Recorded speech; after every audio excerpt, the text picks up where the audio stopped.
Tony Abbott squaring off against the Treasurer and the Turnbull cabinet in a fight over immigration numbers. The Liberal backbencher wants the permanent intake of migrants slashed by about 80,000 places. That's pitched him directly against Scott Morrison and most senior ministers in a row that blew up only hours after the Prime Minister left the country. National Affairs correspondent Greg Jennett reports.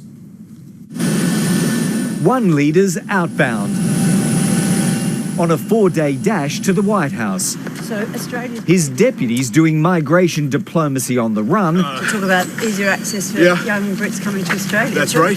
Elevating a Belgian expat. I'll just be doing what I always do. Into higher duties. As I always say to all of my fellow migrants, Australia is a great country. There's always a conversation to be had about the right mix and the right quantity. The acting Prime Minister's managing a migration conversation between a former Prime Minister. Something has gone badly wrong. We simply have to move the overall numbers substantially down. And a former Immigration Minister turned Treasurer. If you did what Tony Abbott suggests, then you would only reduce the proportion that was skilled migration. I think Scott's problem is that he's been captured by his department.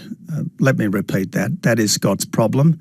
He has been captured by his department. The country's been taking in just under 190,000 permanent settlers for the last 2 years, and it's been roughly constant at more than 180,000 for 6 years. Tony Abbott would cut it to an average 110,000 a year to take the squeeze off cities, housing and infrastructure.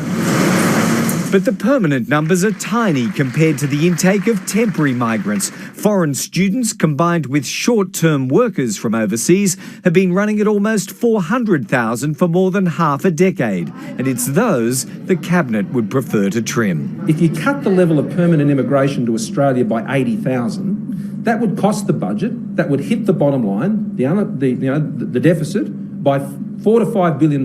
He is the Treasurer. He is echoing the standard Treasury view.